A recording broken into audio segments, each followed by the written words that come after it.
You ask Tiger to solve. This deals with linear equations with one unknown. The final result is x equals -21. Let's solve it step by step. Group all x terms on the left side of the equation.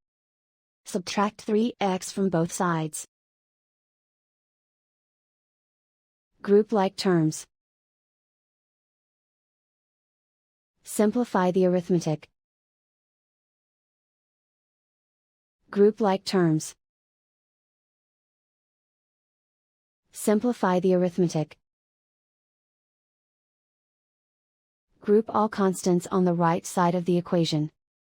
Subtract 9 from both sides. Simplify the arithmetic.